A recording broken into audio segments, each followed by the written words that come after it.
Well, it's a prime example of the kind of thing you talk about in the movie, which is that this sort of weaponizing of calling people racist whenever they raise any issue or question about anything related to race is a real problem in modern society. It's fueled by social media, by cancel culture, by all of these terribly insidious things which are going on. And what it creates is an atmosphere where people almost dare not talk about anything to do with race, for fear of immediately being called a racist. Exactly. And that's because you have, and this is what we try to expose in the film, you have these grifters, these so-called anti-racist types, DEI types, and this is their goal. This is what they do. They try to make these conversations completely, fraught. They want you to be focused on it all the time.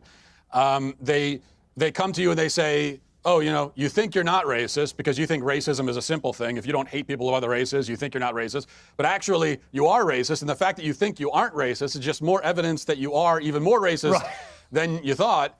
And they keep people in, it's like, for people that fall into this, it becomes this like spiral where they're looking into themselves, constantly inspecting their own minds and their own motivations and sort of convincing themselves that they're actually racist when they aren't. And part of that is, again, making the concept of racism way more complicated and abstract than it actually is, because in reality, racism is just having a negative opinion of someone because of their race, thinking a certain race is inferior to yourself. That's racist. If you don't have that feeling about someone, then you're not racist. You might have. Welcome back to Breakdown Friday. Joseph Ward, Professor Carl Tone Jones, Patrick Irvin. I see it in your face already, PC. I already know it's going to be a good one. So we are here breaking down a conversation between Piers Morgan and Matt Walsh on the heels of the release of Matt Walsh's latest movie, Am I Racist? I haven't seen the movie, and I'm learning about the movie as far as the plot and the whole concept behind the movie. But for what I have learned is Matt Walsh went around to different sects of American society. He went undercover in some sects, some he went as himself, but asking questions, sitting down, having conversations, kind of like a mix of a Borat style and an investigative journalism style of finding out what are people's thoughts, ideas, concepts, and how people act around racism. And it's kind of hilarious because with him talking to various different groups of people, he got various different types of answers and pushback and feedback and all these things here. And as you see as we go, one thing that he did learn though is how involved white women are in the anti-racism movement, almost to the point to where they've like hijacked the movement. And you'll see as we're talking about it. But from what has been played so far, basically, this is the beginning of the conversation that Matt Walsh and Piers Morgan was having. And, they're talking about weaponizing racism and social justice warriors putting themselves out on the line for racism and people declaring themselves racism because I am white and all these different things. So from what we've heard so far, from this minute of the clip that we've heard so far, PC, I saw it in your face, man. So what's on your mind? How you feel about what they're talking about so far? Well, it's kind of what I know. I know racism isn't that. Just a bunch of people who decide they don't like you because of your race, and now all of a sudden you're a racist. That's not racism. I mean, that's discrimination. That might be prejudice, but it might even be bigotry, but it's not racism. Racism carries a whole lot more weight to it. So to call somebody a racist based on that, I think white people have figured out ways to water down things that hurt other people. Boom. And so it dampens the blow for what they do. And just like a lot of other things, I remember being in college and being a so-called racism 101 facilitator, workshop facilitator, and back in 92. And when we would go around to we would have the various people come into the school. I went to Bloomsburg University. We'd have various people from that particular area come in. For a lot of them, I was the first black person they ever met, but they had a distinguished way of viewing black people. And it was very negative. And even if I wasn't the first black person, I was one of the first. And their first experience, typically a negative one, like the cashier at McDonald's was mean to me. So I hate all black people. And so, but one of the things we learned, or one of the things that was taught back then, was racism was a power relationship, about power and dominance. So you had to, it had to infuse discrimination, the ability to discriminate based on your biases and so forth. And it also had to do with the fact that you had the power to inflict harm on another group of people, or consequences just basically strict on race.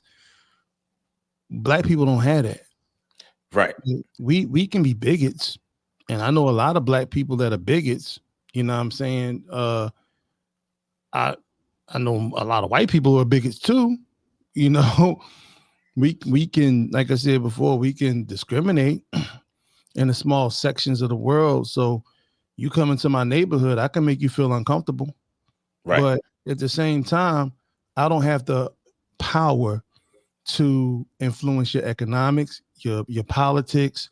I don't have the power to impose my will upon you and have it backed up by a structure in society that will then sort of empower you to do such things in that regard. And I'm not even going to get into the Dr. Francis Cress Welsing definition of racism, white supremacy, or Elder Nelly Fuller, who was her Jegna, in terms of the whole concept of racism, white supremacy, because then it takes it another level, it takes it another layer deeper. We don't even need to go there tonight on this situation, because this guy here looked like he was going around. What is it, Peter? What's his name again? Matt Walsh. Matt Walsh. I don't know why he looked like a Peter to me, but Matt Walsh is going around trying to sort of like do this thing where it's like revisionist history on the whole concept and topic of it all, but it's very disingenuous. And I'll land my plane right there. Well, a couple things though that's interesting about this is, for one, like I'm gonna keep repeating, the main people that he's talking to about this is white women, or some of the key people are white women. But also notice how they're talking about racism absent of the system of white supremacy. They're talking about racism as in it's just by itself and more individualistic form, rather than a systematic thing that is impacting black people. So, you have to talk about racism and white supremacy together, and that's what they're not doing. And I will say one last thing. To either interject white women in this conversation is just how convoluted this whole thing really is. What? Because white women try to identify as a discriminated group or whatever. They're just one half of the other wing of white supremacy. So, well, that's what I'd agree with them on, the pushback of, okay, well, hold up. Like, because if I'm saying that in my voice, hold up, you all were there complicit with white men. Stop acting innocent. Oh yeah, well, it's a proverbial throwing the rock and hiding the hand. You're still there. So Pat, what do you think about this clip, man? What do you think about what they're saying so far? From what's been said so far, this is, and I agree with PC. I think it becomes interesting because the conversations always become a game of words with friends, right? Mm-hmm. With people that are trying to people that don't seem to understand the difference between a verb and an adjective, right? Mm-hmm. They like this whole conversation, they're using the term racist to talk about racism. Mm-hmm. They're trying to individualize a team thing. Right. And so, just because you're a racist doesn't mean that you can do racism. And I think that's what, like, PC, like, I'm gonna be the technical Ted interpreter of the night. Do it. And I think that's what PC was kind of getting at when he's talking about systems. People need to understand that, me personally, I don't care if you're a racist or not. You can think that you're superior to me. You can think you're better than me because you're white and I'm black or what. I don't care about what you believe. What I care about is how that belief impacts me. If you can hold that belief and not impact me in any way, shape, form, or fashion. Somebody out in the woods hunting deers across the globe from me that thinks that he's better than me because he's white and I'm black, I'm sorry, Joe. I really don't care.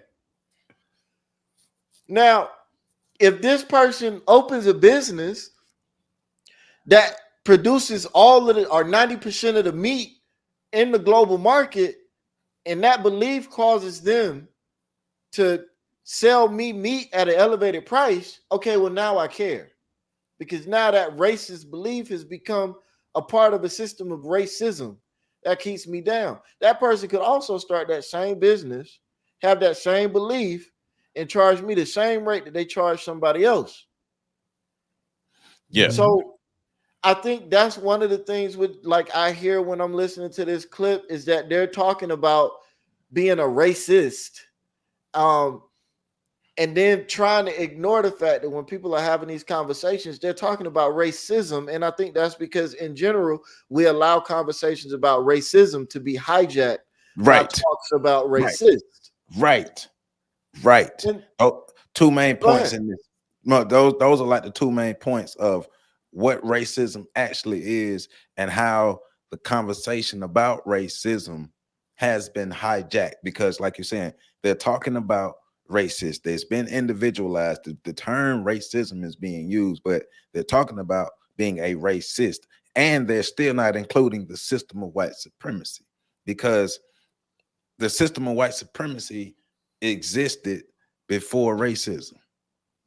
But I want to say one more thing about this clip, specifically about this clip. I've been thinking about it since the clip started. And it's kind of like, what's wrong with being in your head?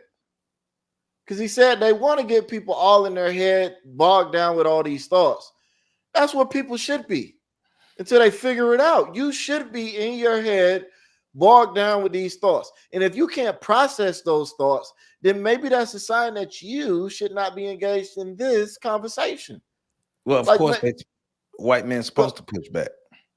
Right, but it's just like, to me, the problem isn't that people are being forced to delve into their thoughts about their place in the world and how they view society. The problem is that people are scared to get into those thoughts. And so they frequently look for ways to get out of that position where they're forced to look at themselves in the mirror.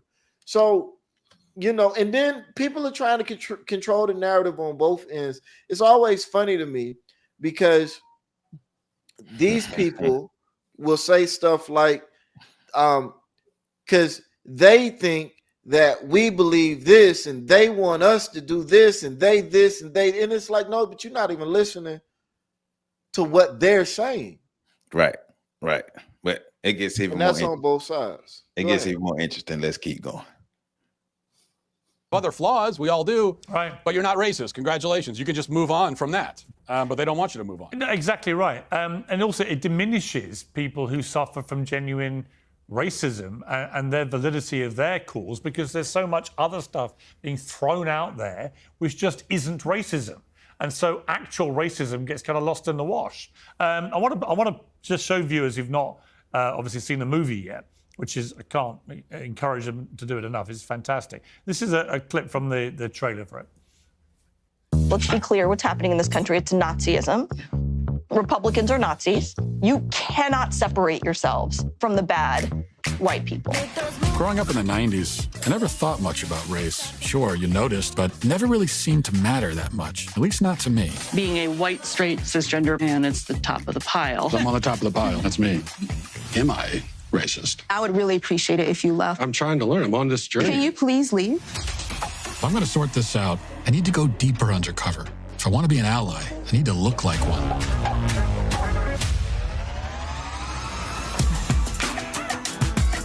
What is racism? Martin Luther King said not to judge people by the... Martin Luther King said a lot of stuff. Is America inherently racist? What the hell is that? The word inherent is challenging there.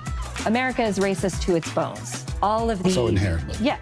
The entire system has to burn. And I'm not going to even use save this country. This country is not worth saving. This country is a piece of shit.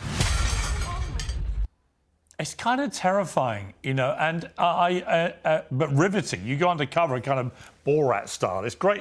It's a great idea the way you do this. But before they get into what they're talking about, I just PC, what's your thoughts on the because that's the trailer for the movie. So what's your thoughts on the trailer? Because I have thoughts.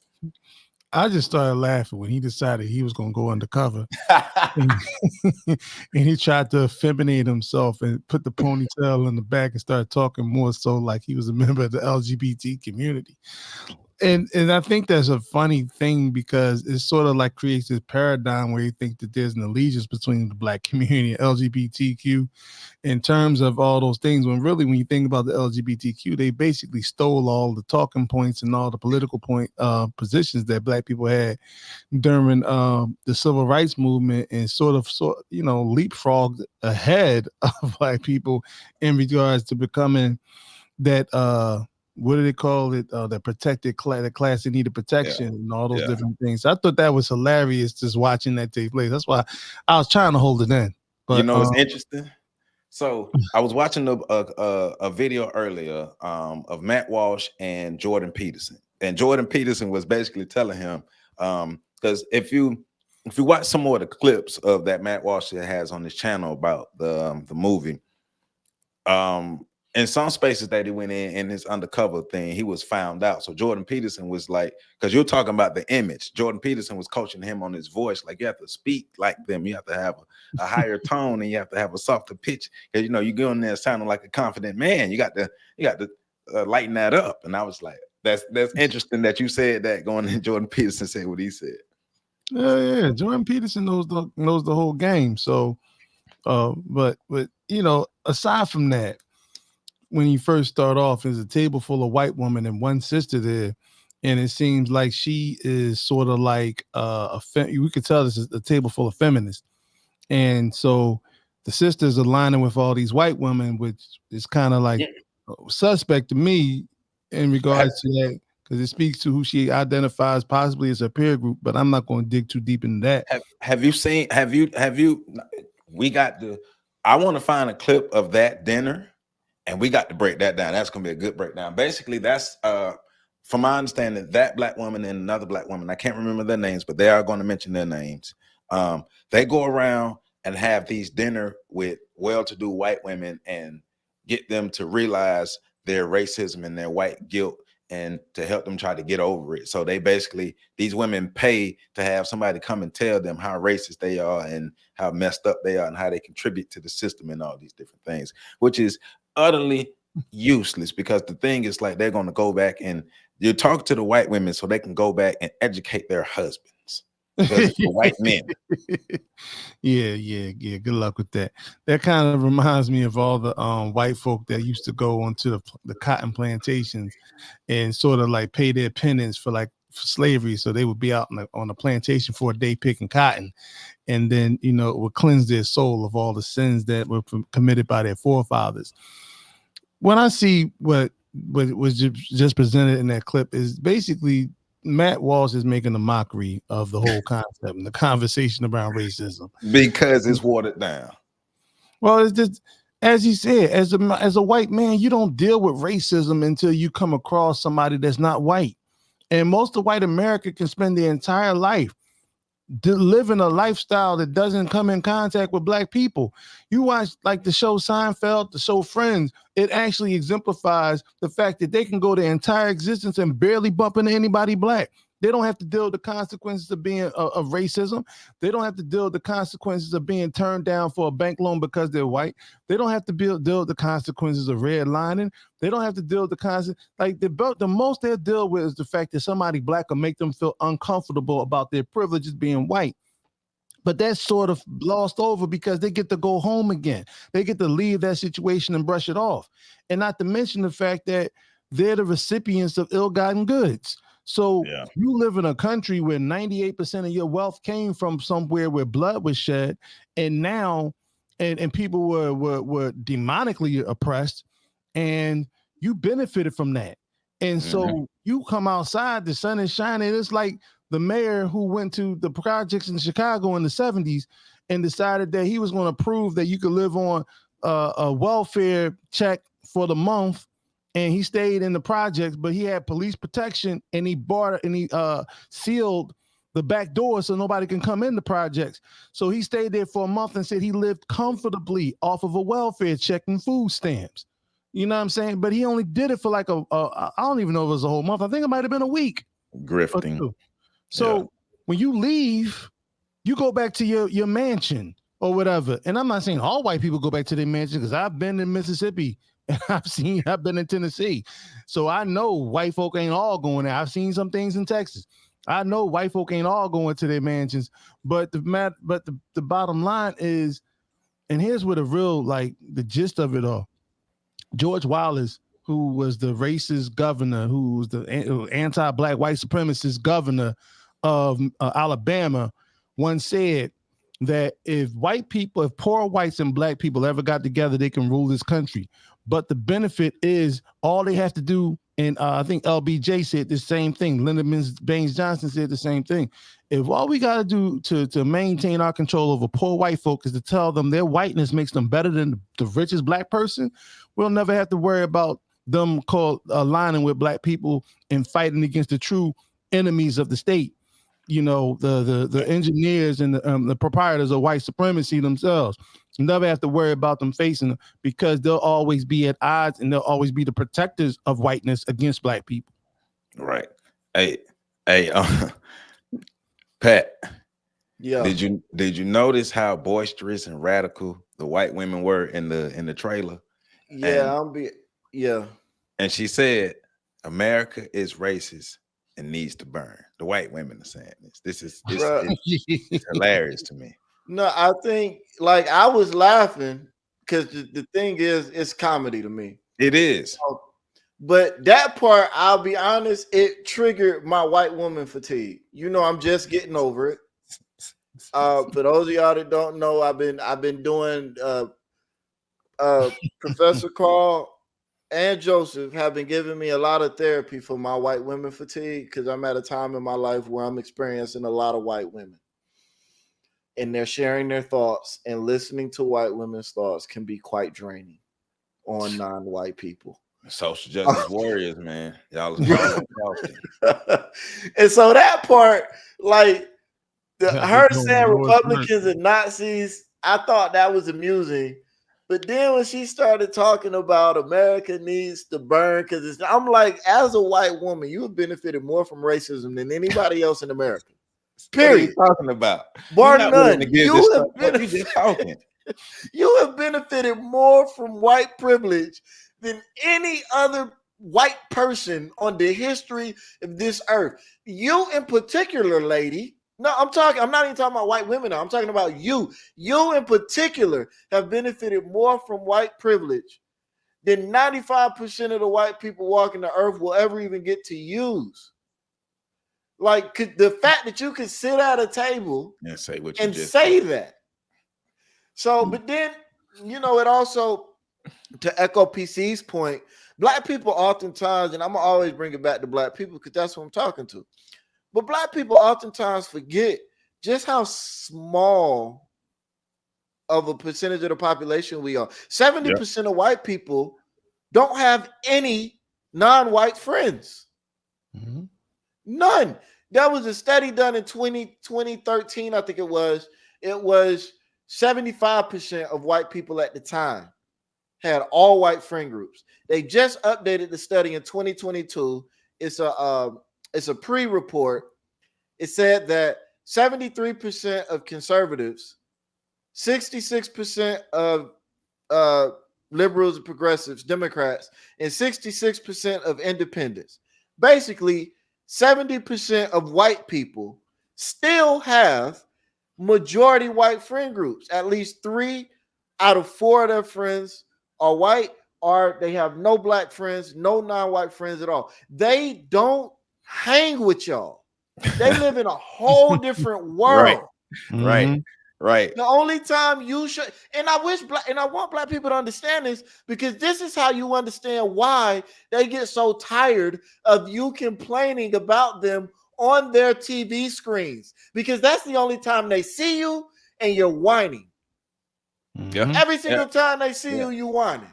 Because they got to go back and listen to their women whining too. So they tired of y'all because they know it's an empty whine from their women. Well, what are you talking about, Susan? You're winning, Susan. You're not going to burn this down, Susan. You're not going to give up your life, Susan. Well, don't tell anybody. And I want to clarify real quick. I'm sorry. I want to clarify real quick because I said have 75% white friend groups. No, that correction is I was thinking about something else. They have all white friend groups, no black people. Go ahead. Mm-hmm. Yeah. Right. Well, go ahead. The ones you see that act out like that woman, these are women that have been, not just women, but people, white people who have been rejected in some way, somehow from the mainstream of white society. And therefore they go into full rebellion mode, but basically it's like having a tantrum. Yes. And they want because they feel like they've been robbed of their white privilege. Somebody has to pay, damn it. And if that person, if that group of people happen to be white, well, I need to align myself with those who white folk consider to be their enemies. So let me go over here to you niggers. Let me go over here to and because the Republican Party, for some strange reason, seems to be the party of white folk, I don't even understand because the Democrats are just as white as Republicans. But because they can align that and make that pseudo alignment with the liberals, so-called liberals, which is just two sides of the same coin. They both see the other groups, the rest of the world, as inferior. But this is one of the biggest the biggest shams in all of it, because basically it's just white folk having tantrums because they weren't left out. Right. And if you think about it, the whole, like, the World War I started over some stuff like that, where the Austria felt like they were left out of the goodies that came from the Berlin Conference, where they carved up Africa.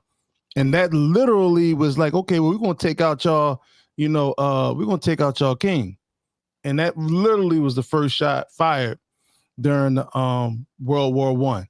And it's similar, that similar type of tantrum is taking place on smaller scales, but taking place when you have white folks talking about the patriarchy and all this other stuff. Like, you benefit so much from the patriarchy that if the patriarchy decided to leave, you wouldn't know what to do with yourself. Hey, also, black people, remember, this is what happens when you have no power and you also have people advocating for you who have not even asked you what's the best way to advocate for you. So yeah, you got to do better. White folks are going to tell us what we need. Of course, because they got the power. As I was watching it, it reminded me of something that was said by Morgan Freeman many, many years ago. I think it was a 60 Minutes interview. Let's take a little clip of what he said then. I don't want a Black History Month. This shit again. Black history is American history. How are we going to get rid of racism? Stop talking about it. I'm going to stop calling you a white man. Yeah. And I'm going to ask you to stop calling me a black man. I know you as Mike Wallace. You know me as Morgan Freeman. And what happened when he don't, Morgan? See what happened when you Negroes jump off the porch with that or that fake all-American stuff. Like, you water down what's actually happening to black. If you come on, man, imagine us talking about SA. And hey, SA will stop if people stop talking about it. The sensationalism around it will stop if people stop talking about it. Right? Let's stop talking about homes being burglarized, because then nobody will burglarize a home anymore. And the sensationalism around people burglarizing your home will stop because you stop talking about it. That's the way you end systematic racism, and just by stop talking about it. But Morgan Freeman is a great example of what happens when Negroes go out and be shuffling for the white man, and you help water down the argument, or you help water down the whole point of what's going on. But of course he don't care, because he got his crumbs off the table. No. Wait. Dude, does he still not care? I mean, because, after that, Morgan Freeman got caught up in the Me Too movement, where 18 or 16 different people came forward to accuse him of inappropriately. Don't come back now, you hear? You can't sit here. He didn't come back. I don't think so. No. If you ever try, you can't sit here. No, just stop talking about it. It'll go away. I think. Go ahead, PC. No. Go ahead. I think it's funny to me how people in positions of privilege and power always want to stop talking about something. Yep. Mm-hmm. Charles Barkley used to say that stuff. Yeah. Yeah, like it's like people, like white people want to stop talking about racism.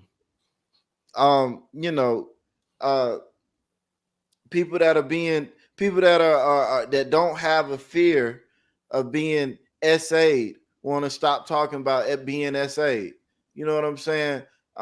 People that, hey, even here's one for the ladies, right? I know they're gonna love this one. People that have all the power when it comes to lying about sexual abuse don't want us to talk about the people that lie about sexual abuse. Mm-hmm. People never want to talk about things where they have a position of power and authority when it comes to that issue. And so I think that becomes an interesting thing too when you start talking about oppression, especially when it comes to, like, people are always going to want to follow behind the people in power because they want to be next up. Well, when I get power, I want to be able to do what they're doing. So the solution is always going to be to stop talking about it. And what gets me is how many people heard that, black people, mind you, heard that clip. Because as soon as he said what Morgan Freeman said, I was like, yep, this is we going to hear. Because this is the token Negro, right? Because if, look, I got my one white black person who agree with me. See, he's black and he agrees with me. So y'all got to be wrong because he black. Well, they get him to be the mouthpiece. Yeah. Yes. And so he was the voice of God. Right. He played God. He did play God. Right.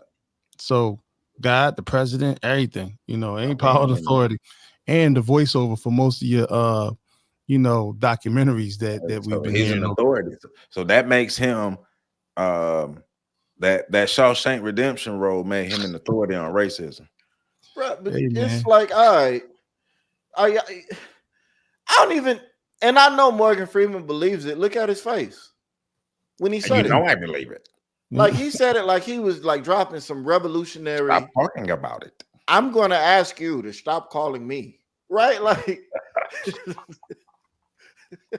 like what? But see, well, go ahead, Pam. I'm sorry. No, I was just gonna say, but that's your solution. You're gonna essentially ask white people to do you a favor. Yeah, that's your solution. Oh, okay. Yeah. Well, this is but look at how it was used now. Look at how Piers Morgan just used it. And that's what they needed. They needed him to say it. So now they can say, well, this didn't come from us. One of your guys said this. And Negroes love being those people like the Candace Owens of the world. And they love being the mouthpiece of white supremacy until it bites them in the behind. And then when that same white faction start dealing with them, they have to remind the world that they're black. Kind of like Clarence Thomas telling the world that white supremacy and racism was attempting to keep them out of the Supreme Court, only to get to the Supreme Court and then be one of the greatest weapons of white supremacy that the Supreme Court has ever seen. So this is tantamount to this whole concept of and the way they're using it. White men ain't taking it no more. They're tired of it. Yeah. Listen here, Bucko. I've had it up to here, and they're tired of and that's the crazy part about it, because they're trying to make themselves the victims of all this stuff here. Like we're tired of you telling us that we're racist, and we're tired of you telling us that we're racist. Well, the thing is though that we're oppressors, but you are. And even if you're not, by proximity, by proxy, you are. And because by proxy you are, you have to address those in your position. And here's the thing, right? Because I've seen white folks say, yeah, we are, and what? And I respect them. And I like those white people.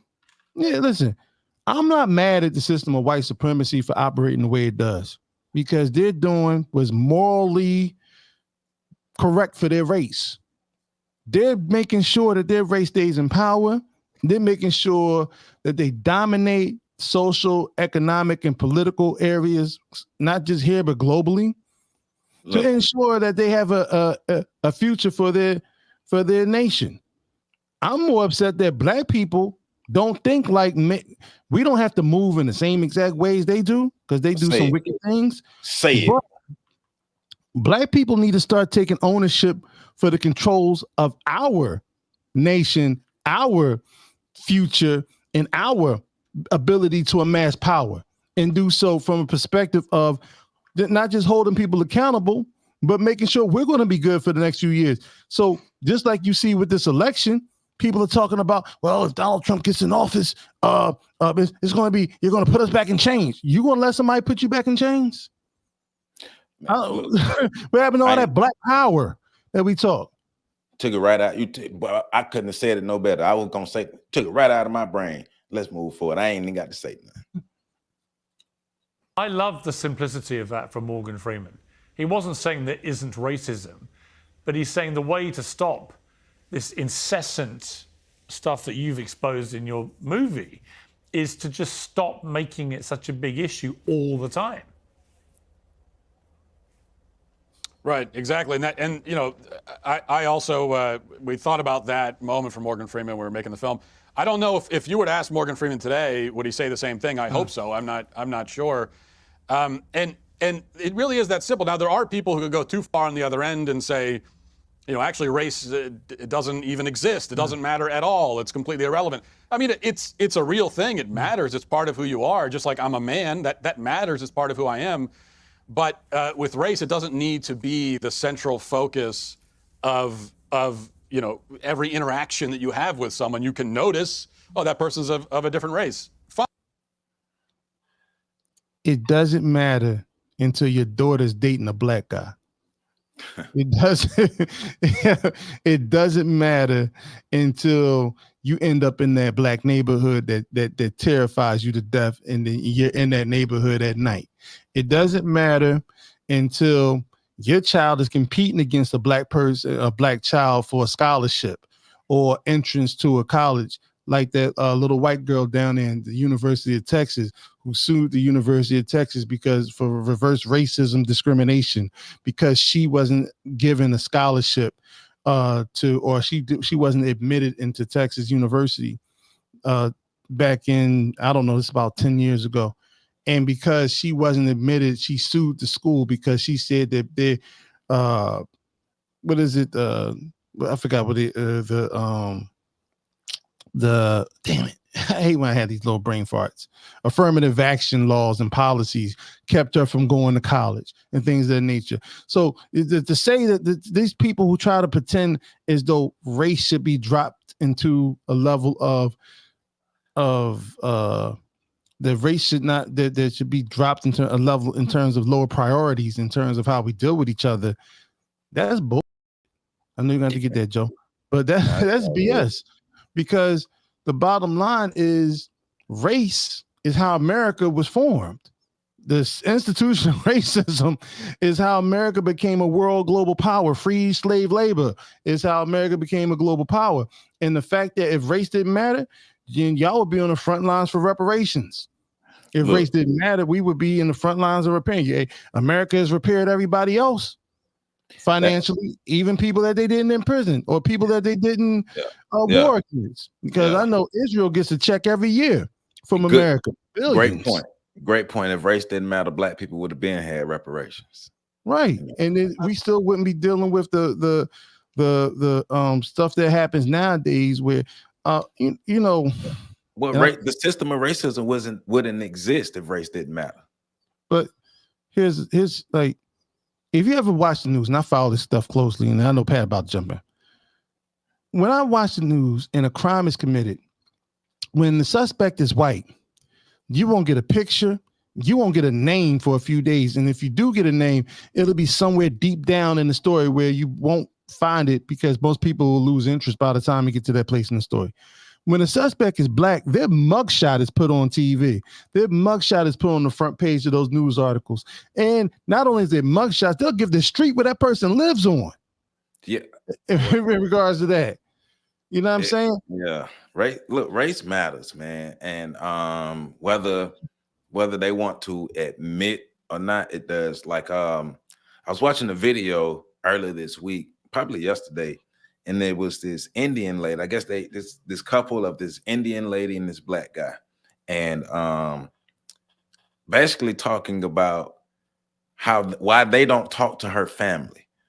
And she basically saying she jumped the gun and stopped talking to her family before they can tell her that they was gonna stop talking to her because she's married to a black man. Yeah, stuff like this happen to black people all the time. Like, race matters, whether you want to admit it or not. It does matter, and it negatively affects black people all day, every day. And once again, going back to what Pat said earlier, it doesn't matter until it matters to you. Black people in most movies die the most gruesome death early in the film. Still. So I'm sorry, Pat. No, because I agree with everything y'all are saying. I think it's interesting. Because even when he says some people are trying to say race don't matter, those extremists are also white women leading that charge to say race is a social construct. Yeah. You know, like what does that mean? So is family. So is your cousin. Your cousin is a social construct. Like, what is that? Does that mean you don't care about them? Does that mean cousins don't impact your life? Does that, like, technically, if we want to be technical about it, your great grandmother is a social construct. Yeah. Does that mean? So I think it just becomes interesting. When we have these like conversations about racism, I always find interesting because of the scale of them too, the scale and the scope. It's easy to say it don't matter if you frame it in a certain way, but I like to think of it like, you know, they try to boil it down to the individual when they start doing this racist thing.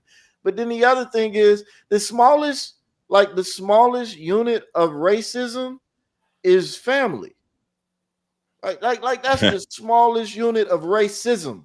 So we can't even get to the individual. Individuals are substructures. If it's a cell, you know, the individual would be like an organelle or something. But so if we're talking about families, okay, let's talk about families. Let's break racism down on that level. How many of you would take food out of your refrigerator? Your kids are starving. You take food out of your refrigerator to give to the people down the street. How many people would do that? Most people would not. Most people would take their food and feed their kids. That's racism on a family level. If we if we want to simplify it in a way that actually matches what we're doing, then let's simplify it in a way that matches what we're doing. Racism, to me, is group dynamics played out. It is inherent. It is natural. It is what happens when you exist in a place of scarcity. And we know that white people from the mountains of Caucasus came of being in a place of scarcity. So they have a scarcity-based mindset. If there's not enough to go around, then I got to make sure that I'm straight. How many of you would hire your son versus hiring the neighbor down the street? And the neighbor down the street don't even look like you. Of course you would hire your son. We're having this conversation right now about LeBron James' son going to the NBA and how many strings he pulled to get him there. So I just think some white people would say that's racist. I think if we gonna try to simplify and dumb it down, that's the conversation, and that is an uncomfortable conversation for everybody to have. Yep. You know, because now everybody has to sit and think about and again, I'm always talking about and to black folk because I don't really care about white folk like that. I've talked to several of you peoples who have said that if your child was a in the community, you would let your child keep killing people versus turning them in. That is you know what I'm saying? Like, that is, if you expand that out and put it on a culture and a community level, that's racism. Hey.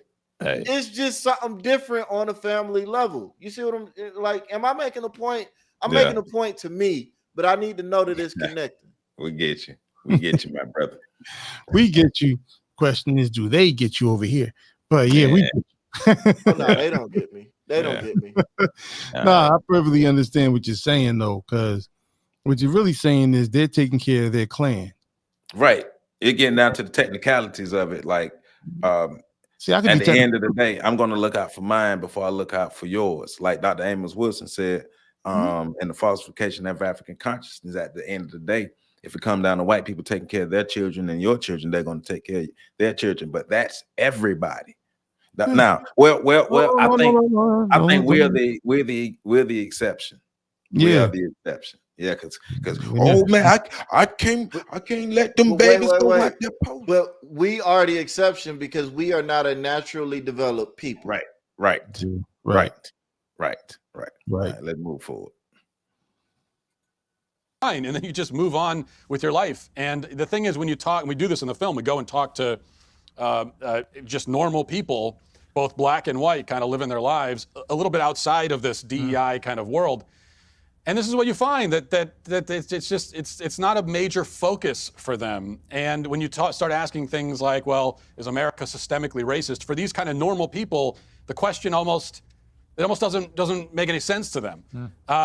And that's, I think that's the mode that most people would be in if these grifter types would allow it, but they won't, because that means less influence and power and money for the grifters. Well, it's really interesting. So wait, does that? And I'm just asking a question on top of what he just said.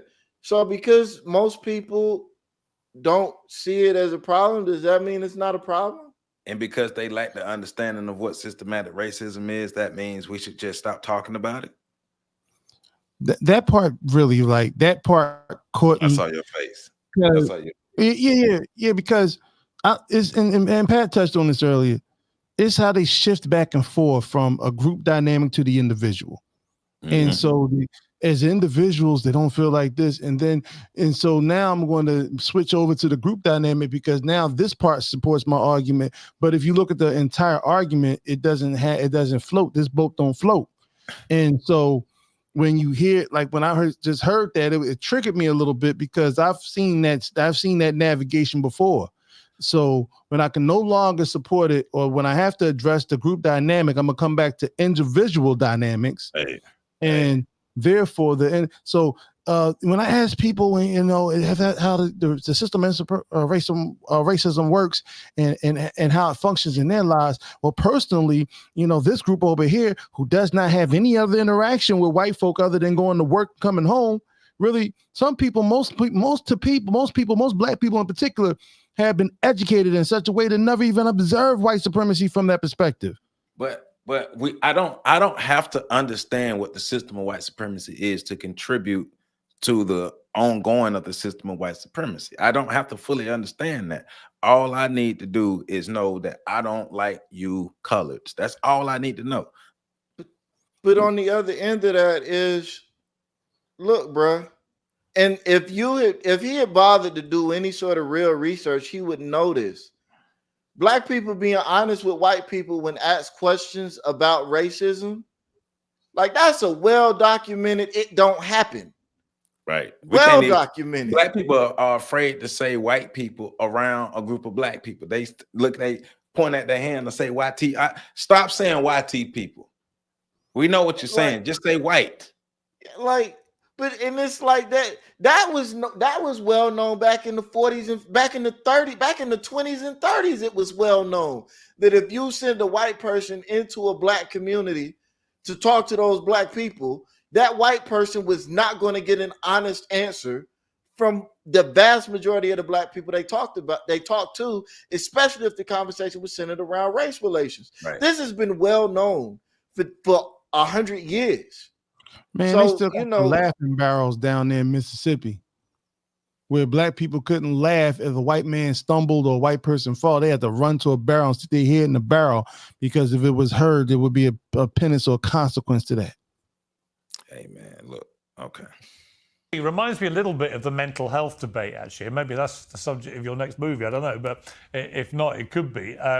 Because a lot of people, young people in particular, they're almost encouraged to feel like there's something wrong with them. We live in a very victimhood-led society now, where it's almost a badge of honor to have something wrong with you. You know what you're doing, bro. Like, so you got 3 people that do mental health, and I'm not gonna let you win, Joe. Keep playing it. We ain't talking about mental health. I'm gonna pat myself on the back. With you. So people start to look for that. And I was thinking of that as I watched your movie. Different issue, but similar kind of mentality. Watching these people who were just so desperate to see racism. And what struck me was quite sort of ironic was a lot of them seemed to be white. And it's like... Stop. And I know we can be stopping. You're desperate to see racism. Yeah, PC, you're desperate. What do they call dystonia or some? What was it was a term. See, PC, you trying to push victimhood. No. You There was a term. There was a disease that was placed upon black people back in antebellum, the antebellum era. That talked about the fact that black people who rebelled against racism or rebelled against slavery, there was a sickness. Yeah. See, they're playing on that type of stuff, but they're trying to change it to modernize it. So now it's more acceptable to address mental health and things of that nature. But they're trying to make it seem like black people who have a problem with this in society, because that's what he's really focused on. They don't really give a damn about the white people responses. Because y'all eternal victims. Now there's a slight point there, because we've had conversations about certain sects of the black community who use the victimhood card, and if you really want my opinion on that, I think those are black people who learned their cues about racism and fighting racism from white women. And so because they operate like them and they regurgitate their rhetoric. But the Drake and I'm mad because I know that term. But to sit here and basically try to sweep this and do it in a slick way where he speaks on it for a second and tries to shift the conversation. That's well, we already know they're operating in bad faith to begin with. But to play that the Drake Domanic, bruh. Yo, this is a serious psyop right here. When you look at, because you have ignorant black folks, especially educated black folk, and I'm right at the back. The educated black folk who understand perfectly what he's saying. Now we get the fact that we have some black people who are sick. And Dr. Claude Anderson even talks about the fact that the impact of racism is why many of us are sick in the head. A lot of our issues, a lot of our traumas have been undealt with. And we have the epigenetic memory of generational trauma that black people face in this country, even this stresses.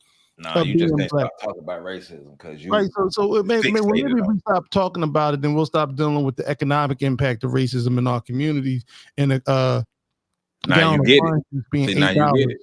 You know, maybe we'll deal with the fact that we live in the place of blight in our community. No, and you off base again. Yeah, I know. Using them triggering words. You was there when you said maybe if we stop talking about it, and then you started talking about dealing with, and then you that's where you lost it again. You know what I find interesting is that even when drapetomania was done away with and declared pseudoscience, they still took, in a lot of circles, they took the symptomology of it and they placed it underneath the banner of schizophrenia. So a lot of black people are diagnosed with schizophrenia. Yeah, I might be diagnosed with schizophrenia. Well, I ain't diagnosed with it, but damn it feel like it sometimes. Oh, you definitely got it, PC. Your conversations here, you talking about dealing with issues and you grifting and all of that other stuff. Absolutely. And you disagree with Morgan Freeman. So we know you don't like God. Jesus. That's the guy. Damn. Hold on. I can't let you get away with that, Joe. Hold on. Jesus Christ. Whoa. Unless I was mistaking things. It didn't seem that diverse, equal, or inclusive in the actual group set up to do all this. Yeah, there's no question that, and we noticed this making the film, that and many people have noted it sort of anecdotally, that there's a lot of white women who seem to be driving this. Now, it's not all white women. There's also black women. There's and men too. But it does seem like white liberal women are overrepresented in this thing, and a lot of this stuff is targeting white liberal women in particular. Race to Dinner, you saw the trailer. Wait a minute. What does he mean in this thing? You filmed the damn movie. Hey, I told you he was gonna point it out. I told you. I didn't control the cameras. I didn't control where I went. It was, to me, it wasn't that. It was a lot of white. It was the men add-on. Yeah. Yeah. You got to cover yourself, you know. Yeah, everybody, but we know it's these white women. It's a lot of white women, and not just white women, black women too, and men. a lot. Oh, and men, the men too, You wasn't expecting Piers Morgan to call him out on that. You specifically talking about white women because you see what everybody else see. Let's just be real. Even though you don't know what you're talking about racism, but you see what everybody else see when it comes to the grift of white women when it comes to racism. But yeah. Okay. Now that part I agree with. I definitely agree with the grift of white women doing that, being grifters in that. But it also speaks to the fact that he really didn't search any black areas to have this conversation. I don't think, like I said, I have to watch it, but from the clips that I've seen, I don't think he went deep into black areas. I might be wrong, but from what I've seen so far, of course, I do want to see the movie because I think it'll be interesting. So, but yeah, he definitely didn't come to North Philly. Where you've got these two, Syra Rao and Regina Jackson, they go to dinner and you pay them. Those are Syra Rao and Regina Jackson. Those are the two black women who sit around the table with the white women and make them feel guilty about being white women. So. Thousands of dollars, and they just sit at your dinner table and call you racist for 2 hours. People pay for this, and that is specifically for white women. White women are the only people invited to take part in that, and so a lot of it is really like targeting that demographic in a really interesting and kind of disturbing way. And some of the stuff they were saying, Republicans and Nazis, you cannot separate yourself from the bad white people. White people feel frightened of black people every 10 seconds. Whiteness robs you of your brain. The entire system has to burn. This country is not saving. I mean, it was scary to listen to that stuff. So I do agree with him that when you got black people who go around to solicit money from white folk to tell them about racism, I do agree that that's a grift. Oh yeah, they grifting the white folk like a mug. But it's a dual-edged sword. See, I ain't mad at them. Right. Well, it ain't helping, but But we saw this in 2020 during the whole notion of Black Lives Matter and receiving all these funds to fight racism, things of that nature. Yeah, because all the money went to black organizations that continue to fuel it back in the white, constituencies. So this is not an uncommon thing. And it ain't just black women that do it. I know some brothers that do this stuff too, in terms of like making white, playing this game of white guilt. And what they do is they get paid. So basically white folk get to say, I've helped fight racism. And this is what they say. This is what they mean by it. They sit in a room and deal with white guilt for about an hour and a half, eat a nice meal and go home. And that was their charge. And they pay a couple dollars for it. This is not an uncommon thing. So he is pointing out a grift that's taking place on both ends. It ain't just the women the white women at the table. I mean, the black women at the table. It's also the white women showing up because they get to play this game of being. But this is how liberals act. Better for this. This is the world of liberals. This is what they do. Hey. So I'm sorry, I keep cutting up. The George Floyd murder features in the film, obviously. The reaction to that was extraordinary, unprecedented. Could you see good and bad in that reaction? Hard to see any good in it. I saw a lot of bad. I mean, I saw whole communities being burned down. I saw innocent people being victimized en masse across the country. I saw just people losing it was hysteria. I mean, what we saw was mass hysteria. and the response to that incident was not even close to reasonable. There's not any kind of reasonable conversation about it from the very beginning, and I don't think anything good came of it. And that in and of itself is not responsible alone for a lot of the racial insanity we see today, because a lot of it was already happening. I mean, BLM existed years prior to that, but it certainly didn't help. I think that's for sure. I want to end by playing the iconic clip from the Martin Luther King speech. Let's listen to this. Hold on. They completed the section, so we get to comment on it. That's how this is working, right? If we want to, yeah. Okay, that's me trying to establish some sort of structure for my brain. Go ahead. So George Floyd was unprecedented. Like we've never seen that reaction before. Watch riots. Like neighborhoods have been tore up. Like that was the first time we've ever seen that. There's been riots that have been historically documented throughout the United States because of race. The American Revolution started with a riot. The hell are they talking about? Christmas addicts up there in the Boston Tea Party? All that shit was a riot. What are they talking about? So I'm right there. I was like, wait, but I was like, hold it in, let them finish the section. So then I get to the next part. I was like, there was no good ever come from it. BLM. Okay, that's the only group you spoke about was BLM. Yep. So the reason why nothing good came from George Floyd, well, there are a couple of reasons. One of the most interesting is the reason that you pointed to earlier, which is that the conversation was co-opted by non-Black people. Right. The whole conversation, it was about Black people for about 45 minutes that night, the night that he died. The next morning when everybody woke up, it was not about Black people no more. In fact, they shifted to Pac, not Tupac, because that would have been acceptable. People of color, and then they shifted to BIPOC. Then they shifted to BIPOC because they wanted to include some more people. Yep. And then white women pulled the Bill Burr and stuck their Gucci boot over the line and took control of the conversation. Like they always like that's what happened. Like we talk about right now.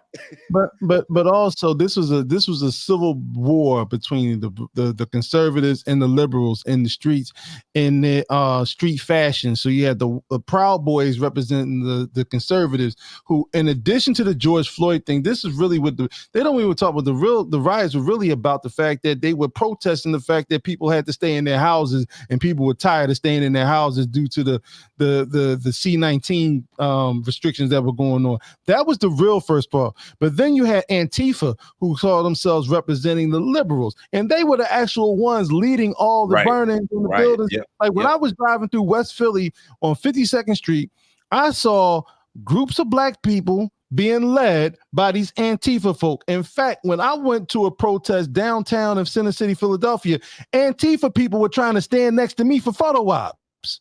I had to leave because they kept trying to catch me in the photo ops. Antifa. So I know who you is. They were the main ones that were burning things down. They were the first ones into the stores. And some of these young bulls ain't give a damn. They said, you know what? We got some free goods and we're going to do this. But they were the main ones going into those some Black-owned businesses too, and disrupting and tearing up the communities. So for them to start talking about BLM, which I said at the time, Black Lives Matter, Black people are going to take a hit for this, but Negroes didn't want to listen because they did talk about that. Impassionate, and and I'm tired of this, and we're fighting the power. So y'all burning down your own neighborhoods. We did talk about BLM, and I just wrote that down because BLM is a problem, was a problem, and still a problem, because once again, like the Morgan Freeman clip, is used to say, hey, see what happens. This is how you all act when under this racism stuff. And like it's a setup for us. Like we have to stop allowing people to just come in and be the voice for us. But we can't. Like we got to stop being punks and stand up for ourselves. And it is not being a punk, because like a lot of these people are being educated, right? Like I've been in a few of these trainings now, these community trainings that BLM used to do, and a couple of these other grassroots, the organizers for the organizing of the grassroots the trainings they give for community development. They're all centered around coalition building. You've got to get a bunch of different people together to utilize their voice. And anytime that Black people, we are not like everybody else. We are not the same. Right. We got to do our own thing. We don't have an identity that we can even agree on yet, and none has really been forced on us in a healthy way, because as we said earlier, we're not a naturally developing culture. We're not a naturally developing group of people. So we got to do some stuff on our own. And then once we become firm in our identity, we can begin to talk about, but right now, everything is centered around coalition building. These Black folk honestly think that by stepping aside and minimizing themselves and making room for all these other people, they really believe that they're doing a service to the Black community, because that's what they're being trained to believe by those people that are, more highly educated and more highly attuned and on higher intellectual levels and all that other stuff. Intellectual punks. Whatever. I'm going to say it anyway. No, and I've seen it, right? And I see how white people come into these spaces, whether, because we all been doing grassroots work, and white people come into these spaces and assert their authority in the room. They'll change the whole talking point, and everybody will shut up and listen and give them and give them the floor. And then next thing you know, the conversation is no longer about what we need. It's about what they tell us we need. And I've been in enough of those rooms to understand that Black people still have a subservient mentality when even the most radical of Black people have a subservient mentality when white folks speak and come into a center of a room. They often give them the authority to take the lead. And in those places, and I've seen it, how they've conducted groupthink. I was down there for the Occupy Wall Street thing. I saw it happen firsthand. We're going to tell, we are free, and everybody in the crowd like, we are free, we will do. And I'm like, no, how are you free if all you have to say, if you have to repeat after somebody, you're free? And y'all do it in unison. And then I said, y'all just, this is psychological, Tavistock Institute, a way of psychologizing people and learning how to understand how to control massive groups of people. This is what happened. And it's, these people are also, many people don't understand, man. A lot of these people are counterinsurgency agencies and agent provocateurs. Why haven't we learned? Why haven't we learned from COINTELPRO and all the other co-op that has happened? I mean, but Joe, just what Pat said, man. Most people don't know anything. They go into this and they're educated and programmed to think and move a certain way. And then, secondly, man, let's just be real. Black people don't believe they need to respect the authority of other Black people unless that Black person's rich. I'm just saying, like the old folk, what kind of fool is you if you think white people are going to be the main ones to educate you on how to properly fight the system of white supremacy? But I get what y'all saying. I get what y'all saying. White people have been the main ones educating us, period. But it's like it's frustrating to hear that, and to the realization of it and the understanding of it is frustrating, because it's like you are really taking the cues on how to defeat the system of white supremacy from white people. Okay, cool. They control all the mediums. Yeah. They get ahead of all the stories. They change it and flip it on a dime. Like you just heard Matt Walsh talk about Black BLM. He didn't mention Antifa. He didn't mention the Proud Boys. He didn't mention the street fights that was going on. He didn't mention all these rallies where the Tiki Torch rallies that were taking place. He didn't mention none of that stuff, which all took place during that same time. They made Black Lives Matter the center point or the focal point group of that whole thing going on, because Black Lives Matter made themselves that. So yeah. Well, no. The agents, provocateurs who ran Black Lives Matter. Right. Yeah. But if we want to talk about the Black Lives Matter, is different from the organization. Yeah. Well, then let's talk about the rich philanthropists that actually paid all the Black Lives Matter. Well, yeah. Let's talk about them. And he was the same person that torpedoed the Brexit and also torpedoed the Occupy Wall Street movement. You know what I'm saying? So Yeah. Yeah. All right. I have a dream. My 4 little children will one day live in a nation where they will not be judged by the color of their skin, but by the content of their character. I have a dream today.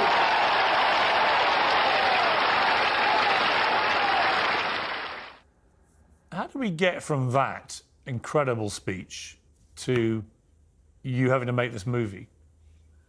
Because we never moved, fool. But Why see, did he have to make the speech? But I hate the fact that they focused on that. That speech was like an hour long. And they played all of 4 seconds of it.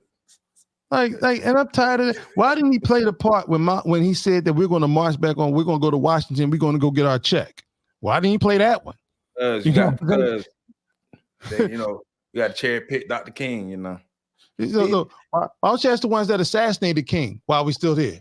Why don't you do that? White folk love to bring King up, but y'all killed the man. Why don't y'all bring that part up? He didn't even play the part where he said he had a dream about seeing little black girls and little black boys and little white girls and little white boys playing together. That ain't their dream. That ain't their Yeah, okay. We don't want none of that. We want the content of that part is good. The rest of it, what are we doing? People still not being judged by the content of their character. Duh, Piers. Piers ain't judging. These two men, this whole conversation is centered around them not judging anybody by the content of their character. Mm-hmm. They can't. They don't know the content of any of the people's characters. They don't really care. All they care is that it affects their image. And that's what the one thing they're concerned about. See, and this is the thing that, about white supremacy and those who operate and protect it and preserve it. They don't care about how they got there. They just care about how they look afterwards. And as Hitler once said, I don't worry about history because I'm going to, was it Napoleon? He said, I don't worry about history because I'm going to write it when I win. There you go. I'm going to determine how I look in history after I win. Yeah. And for a long time, he was looked as a benevolent leader of France for a long time when he was winning. So this is the type of thing that like even these little short pieces, right? Because at first I was like, what the hell Joe guys watching today? But when you look at this type of stuff and you see how this is played out, it really gives you insight into the minds, how they try to minimize the damage they've done. And then they don't want any of the repercussions that come from it. They don't want any of the scars that come from it. They don't even want to hear the victim screams. And there are victims in the game of white supremacy. There are victims. We are the victims of it all. And to identify yourself as a victim doesn't mean you have to accept victimhood. But if somebody slaps me, I can say, yo, you slapped me. Me acknowledging you slapping me is not me being a victim. I'm acknowledging what you did to me. Just stop talking about it. Oh, yeah, I'm gonna stop talking about it. All right, I'm gonna put my hands around somebody's throat. See, this is how, and we have, and see, Morgan Freeman. Don't get me started because I was about to say something, but I just don't. I get their points, but I also get because I understand why they're doing it, and they're trying to change the narrative. And they're trying to do the revisionist things, just like in the textbooks. And y'all remember we used to cover the fact that he used to have these pseudo stories about changing the textbooks and all this, that to not include the word slavery and to be involuntary immigrants and things of that nature. And then 2 years later, they actually came out and changed the textbooks. In states like Texas and New Mexico and Arizona, they changed the textbooks. This is sort of like what they're trying to do with this story now, is they're trying to, as we move forward in the new world order that's being orchestrated right now, what they're trying to do is change and have a revisionist look on the history of it all by minimalizing their impact on our degradation. So you know what you can do? You can blame black people, the black community at large, for all the things that's wrong in the world, not just the black community, but the world, because we just can't get it together because we focused on racism, and racism plays such a minimal role in how things actually got the way they are. Yep. Stop talking about it. It's funny because I mentioned that to one of these race hustlers in the film. I just said, well, this is what Martin Luther King said. Aren't we supposed to?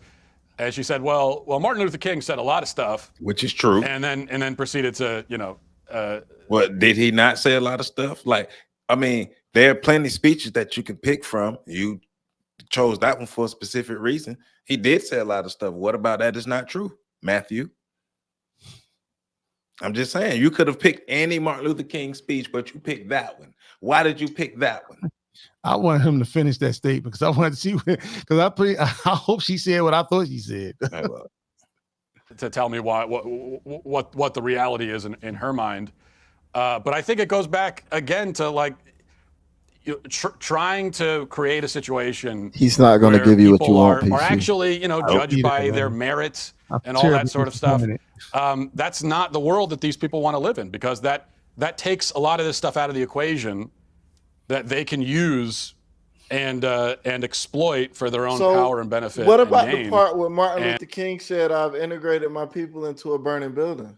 See, they didn't get that speech, Pat. That wasn't the "I Have a Dream" speech, because you can only pluck from the "I Have a Dream" speech. That's okay, but he plucked the parts of the "I Have a Dream" speech from several other speeches that he gave. So in theory, I could pull from a speech that he pulled from the "I Have a Dream" speech, and we pulling from the same source. See, you trying to be too technical about it, and you can't do that, because you have to only focus on the "I Have a Dream" speech, because that's the speech. That's only on the "I Have a Dream" portion of the "I Have a Dream" speech. Right, they wouldn't even call "I Have a Dream." And how about the fact that "I Have a Dream" that they actually have that march on Washington the way they intended to? They didn't even invite King. Kennedy put King in charge of that damn speech. I mean, in charge of that their whole procession, and along with the other 6 major members of leaders of the Black coalition organizations back then on civil rights. Well, we could talk about that part too. They're pretty much done. So we can take that clip out. They're pretty much done with that. But it's the clip. That's what they're talking about, man. It's and my bad, I ain't mean to cut you off, but like you're saying, like that conversation was strategic. He has a specific, like everybody when they create content, everybody has an angle. His angle is to show that racism isn't as much a bigger deal as people are making it out, especially that these white women are making it out. And the more people focus on racism, the more we're going to continue to talk about racism, and nothing's going to get better in America. Not understanding, well, you still haven't dismantled the system of white supremacy, my brother, because you're talking about racism. Well, we're talking about racism, white supremacy. Mm-hmm. Yeah. Well, it won't. They just want to. This is why I tell Black people you need to be concerned, because this is the type of rationalization that they start using when it comes to the final solution of dealing with the people. When you start trying to erase their causes, when you start trying to minimalize their plight, it makes it easier for globally to be accepted for the extermination of those people. And it's not like they need much in terms of doing that. They've already created systems for which they've employed and empowered young brothers and sisters to destroy themselves on the streets. They've also created systems where they've made a lot more desperate for the resources that we need to survive, and you create deserts, not just food deserts, but economic deserts in those same places where people need to survive. And so you want to, educational, academic deserts, and then you poison the soil in regards to those things. So nothing positive, nothing good grows from it. And so you create a circumstance in which it makes it okay to allow these people. So you don't have to forcibly commit genocide. This is passive genocide of a group of people. And it starts a lot of times with the verbiage, and starts with a lot of things we put out in the media. Well, that made me think about Flint, Michigan, and the water crisis that happened in Flint. But you remember we did a podcast and around that time, and we talked about cities around the United States, especially cities that were smaller cities that had a sizable black population that had lead poison like 10, 20, 30 times that they had in Flint. But the fact that community, what happened to the water still isn't fixed, and a black woman who had the money to fix it was denied the opportunity to fix it. That's systematic racism, my friend. That's environmental racism, and everything that goes with it. So that's why we have to talk about it in a systematic way, but we can't allow people to hijack these conversations. Can't allow people to speak for us. Tell these white women to sit down. Make them ask us, how can they help? Then you go from there. But you're not speaking for us. That's what allows for content like this to be made. Also, radical or disingenuous groups, not radical, but disingenuous groups of black people like BLM. Black folk who jump off the porch for white folk like Morgan Freeman. And all these things just getting convoluted together. It watered down the conversation about racism. We don't care that y'all are tired of people talking about racism. Hell, we tired of dealing with it. So guess what? You're going to hear about it. That's just what it is. And let's be clear about something. White women have their limits in regards to how much they want to cure racism. Of course. Because even Jane Elliott, who is sort of like the queen of white women who's been speaking out on these topics, her, Tim Wise, all of them, when proposed with the concept of black people getting reparation, they both vehemently were against that notion of the concept. You were able to make a career off of talking about racism. Mm-hmm. Like what real threat to the system of white supremacy has ever been able to make a career off of talking about anti-racism? The grifters can. Making a career off of it, like within the system of white supremacy. We're not talking about like something like Malcolm did, where the Nation of Islam is their own independent entity, and they're helping him, and he being funded through that. They're being funded by the people, the system, and stuff. Come on now, think about what's going on. But this is the clip. Piers Morgan, Matt Walsh. I think Matt Walsh's movie is called "Am I Racist?" It's on his website. You can Google him. You'll find that information. I'm not putting that in the description. But what is in the description is FetLifeStation.com for office hours with Professor Carl Don Jones following this. So go ahead and jump on and listen to FetLifeStation.com. Also, make sure you visit PAX, thepax.org. Visit thepax.org. That's our collective organization that we work together to affect our community in a positive way to make it better. So go check that out. Also, remember, visit ontheshoulders1.com. That's my website, so you can learn more, as much Black history as possible. I got so much Black history on that website. It's ridiculous. So make sure you continue to support what we have going on. Remember, I have the Black History School that's going on. So if you want to support On the Shoulders of Giants or support the Black History School that we have going on, the links are in the description for you to be able to support us. Because the thing is, we're not just talking it, we're walking it. And each of us have different talents, interests, and ways that we affect our community. So continue to support what we got going on. And we love you all. And we make sure we catch y'all on the other side.